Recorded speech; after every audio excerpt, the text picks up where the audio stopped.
Okay, this is the continuation of the Gibson Martin matter, case number 085003617.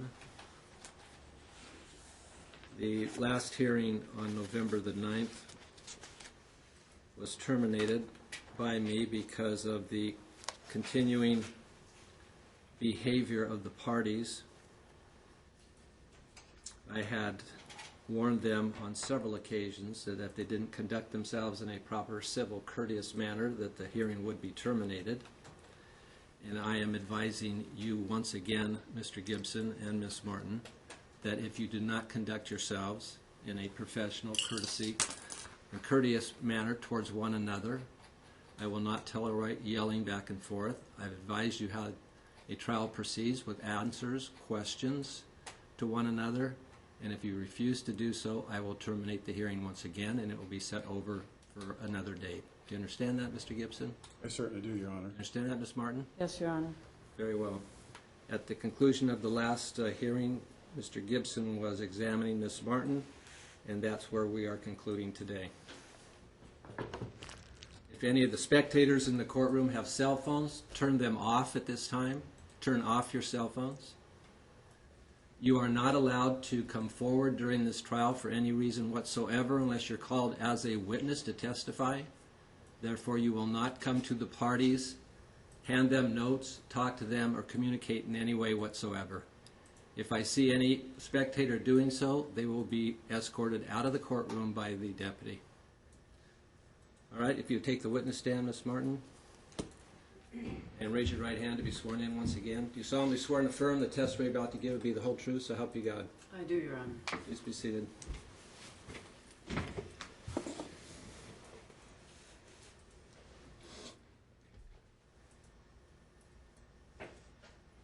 Proceed, Mr. Gibson.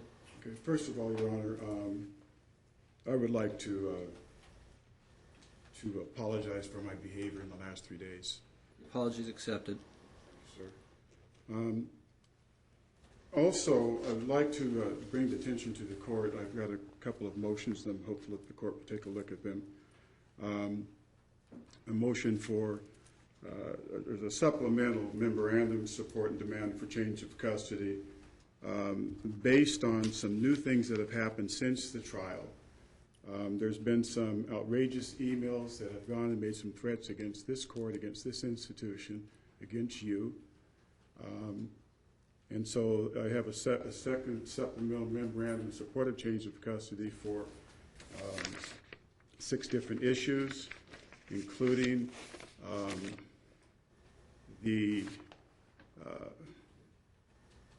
sending of the trial, some 11 different chapters and hours and hours and hours of testimony in this courtroom has been placed on YouTube by Ms. Martin.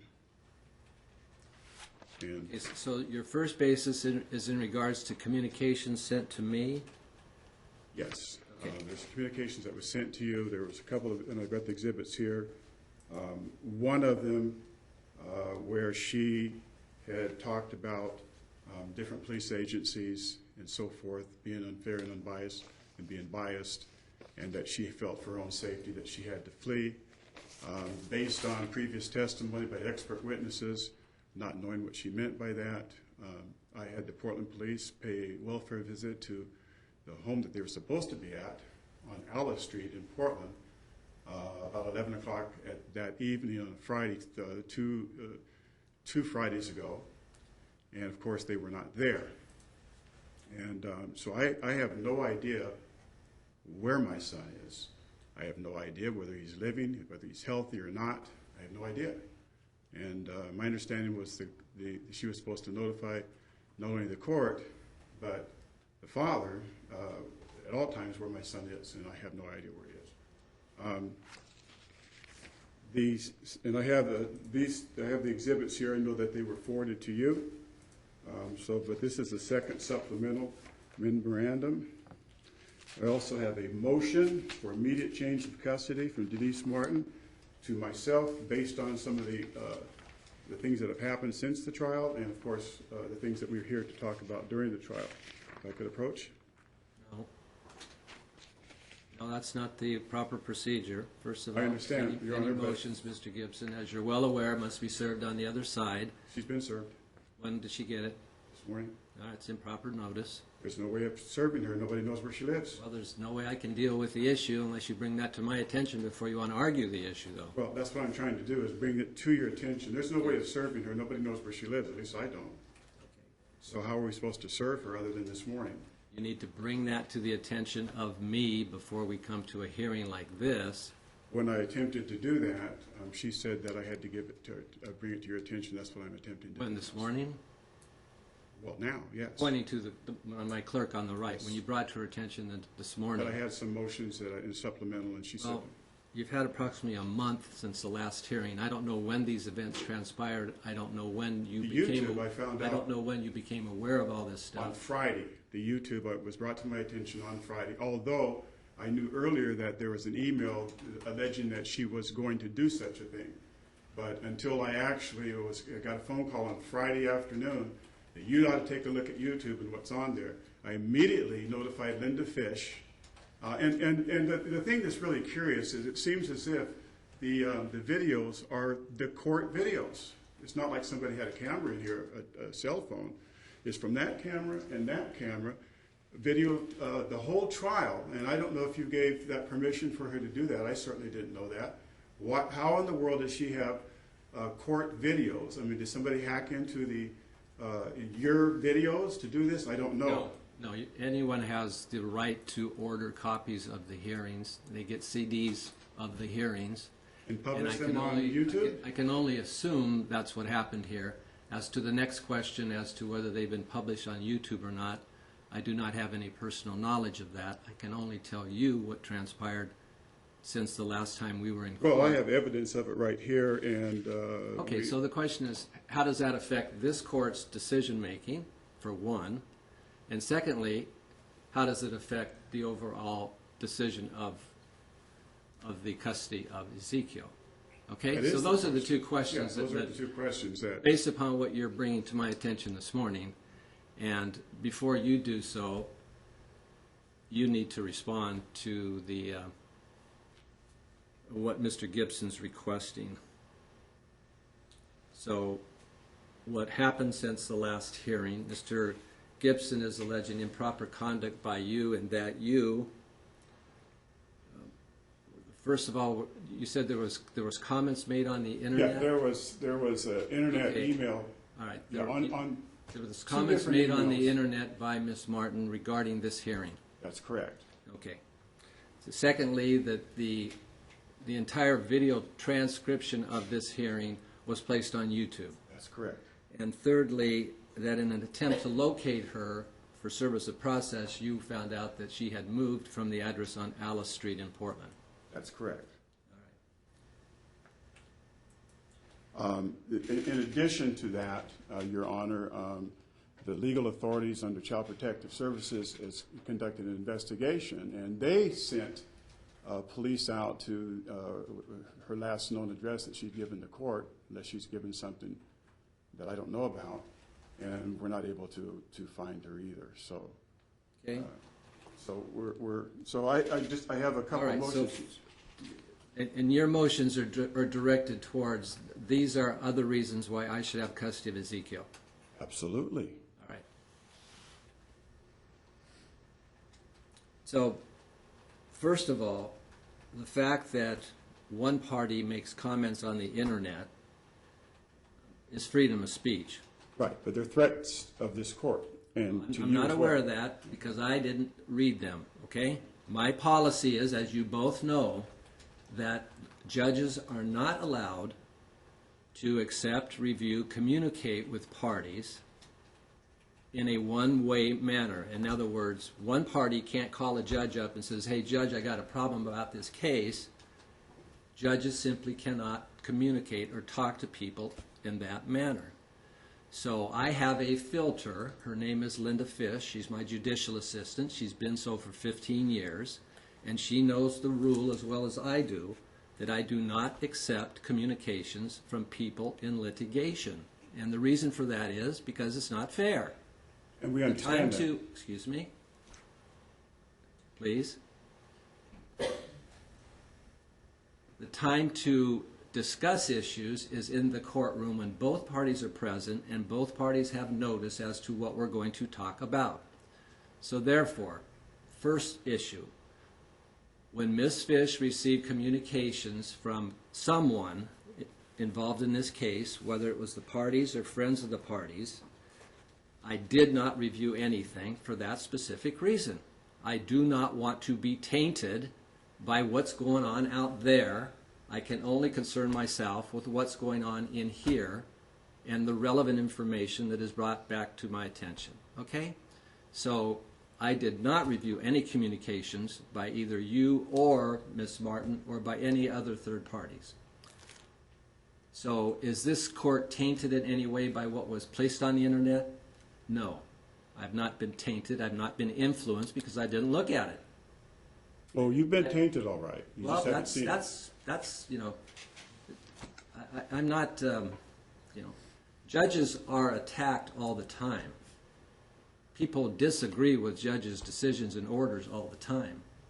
The fact that someone disagrees with my decision and the manner in which that person does it, that's up to them. But I have not been privy to that. I have not read it. So at this point in time, you telling me I've been tainted, you are trying to taint me now. No. Yet, well, sir, that's the implication, okay? Because I, myself, have not been tainted. Because I do not know what was said. And therefore, Well, I deem that irrelevant. Okay, well, we're trying to get you to see what's happening. We have the evidence, and I've got it here. The second issue, the fact that you're alleging that she placed the transcript of the previous days of hearings on the YouTube, on the internet, whatever it's done. Again, this court did not review it. I did not look at it. I did not care about it. That's not my job. That's not my job, okay? Does a person have the right to put out a hearing on the internet? Well, that's a good question. And that's probably one of those questions that have arisen in the last couple of years as a result of mass media now and internet and everything else we do that I'm not aware of the Washington courts having ever dealt with. I'm not aware of any state court in Washington having dealt with that specific issue, Well, this is exactly my Mr. point. Gibson. So it comes back to the question as to whether a person has the legal right to do that, and I'm not aware that a person doesn't or does, so I can't rule on that. But then it must be answered in the context of whether that person did or not. Does it influence this judge in this case such that I shouldn't hear it? I can only tell you that I have not looked at it. I know that the hearing was placed on the YouTube, whatever, but I have not reviewed it, and therefore I am not influenced by it, and therefore I don't think I'm prejudiced in any manner. The other... The third one is the issue about trying to determine where she's living because the information that you received is that she's no longer living at the address she testified to last month. That's correct. Which I think is relevant, and we need to get to that. If for a moment, I've had a number of people who testified that are outraged that their testimonies are on YouTube. And if people knew that they were going to have their testimonies broadcast all over the world, I doubt very seriously if you're going to get a lot of people who'll be willing to testify. It's a serious issue. Yeah, like I said, that's a question of first impression, Mr. Gibson, that I haven't come across in 35 years, and I'm not... Well, we haven't had YouTube for 35 years. Well, We have it now. there's always something in the legal field that comes up. There's always something new that we have to deal with, and this is one of those issues that even though it doesn't affect the judge's decision, what about all the other people that are affected? Do they have rights to restrain people from putting their testimony on the internet? I think freedom of speech begins and ends with one person's where another begins. I mean, you can't... The courts are open, though. They are open to the public. And because they are open to the public, anyone can hear and view. Can you take that one step further and put it on the internet for Well, worldwide view. I don't know. I mean, I've got stuff here calling you names and corruption and all that, and I'd just like, you know, there are exhibits. If you'd like to see them, fine. I have them.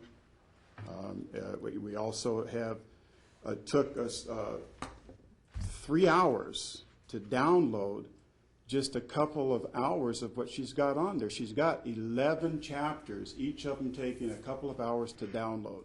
The whole trial, everything, everybody's testimony, yours, mine, hers, all the other So witnesses. why is it relevant if I haven't looked at it? Well, I'm trying to get What you does to it matter if I haven't looked at it? It doesn't matter at all if you haven't looked at it, but here I am trying to have a motion for you to look at it, and I don't know where that's going. Oh, I didn't realize that was your motion. Now you want me to look at it. For what purpose? For what purpose, sir? Well, I just thought because of the integrity of the court, if the respondent who is still in the middle of the trial has gone on YouTube and called this whole proceeding corrupt, the Superior Court is corrupt, you're corrupt, the police are corrupt, the FBI is corrupt, everybody's corrupt, everybody's lying, everybody's biased, and the trial hasn't ended yet. I just think that this is outrageous, and I'm just asking the court to at least take a look at it to see that maybe you would agree once you saw it, should you decide you want to. That's all. And I have the motions here.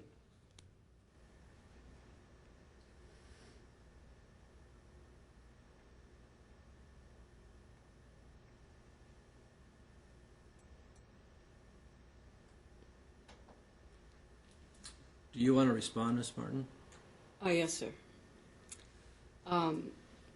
It is public record. I paid $75. I bought the video transcript of the trial. Anyone can. And the fact that I put it on YouTube so that I could discuss it with lawyers around the country and they could actually see what transpired in the courtroom, I believe is my legal right, but we can go down that road. Like you say, it's a new time in the world. None of my witnesses are embarrassed that their behaviors or their testimony is on the record. And if you are embarrassed by what you have to say or how you behave in court, then perhaps you should clean it May I up. make an objection, Your Honor? I never What's the said, basis for the objection? What's the She's- legal basis for the objection? I didn't say anything about being embarrassed. That's what she said. All right, overruled. It's argument. Continue. Mr. Gibson claims that, he got knowledge of this and the fact that I was not on Alice Street 2 weeks ago, but I have not received any mail there, any motions. I didn't get anything until 9 o'clock this morning, so it's not true that he couldn't serve me. He couldn't hunt me down there and find me and my child, but the Portland police knew where we were. He did ask for a welfare check. And the police spoke to Mr. McEachern.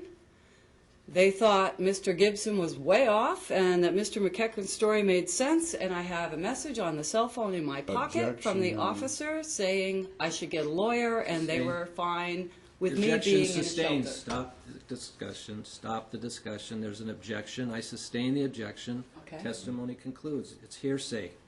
Okay. I have nothing to say. Are you still living at the Alice Street address? I am staying in a shelter until this is over, and then I will be at Alice Street.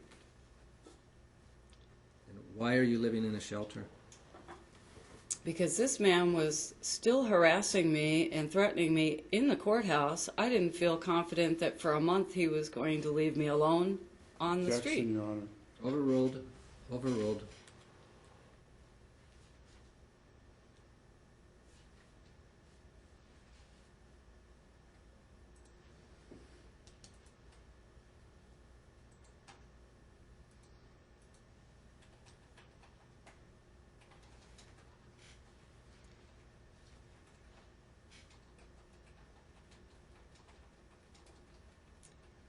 May I add one more comment?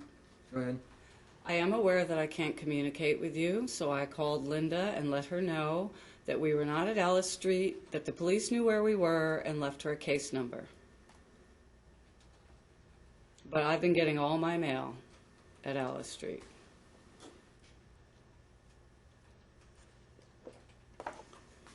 Your Honor, when the police responded after the 11 p.m. welfare check and found that Ezekiel and Miss Martin were not there, Objection, Your Honor. I thought we weren't going to get to discuss this. then there was... You can't testify what police said, as she can. Okay. Okay? The police officer needs to be here to testify what I they understand. said. When I found out that they were not there, there was no Objection, reason... Your Honor. Overruled. When I found out that they were no longer at that residence, it would be ridiculous to try to serve them knowing they're no longer living there.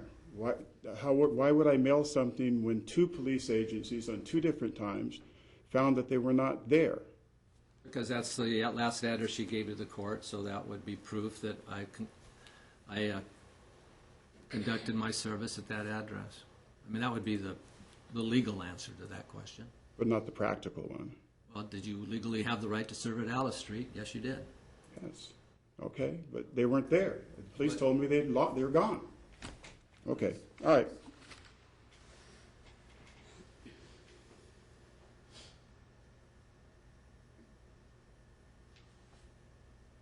So the question now is, because of what Mr. Gibson has learned since the last hearing on November 9th about comments made by Ms. Martin as to whether this court can fairly proceed with this trial. This is based upon the comments that Mr. Gibson has made this morning that the court is not aware of.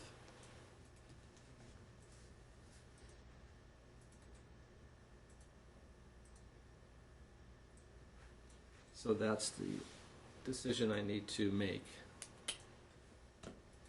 So we'll take a recess.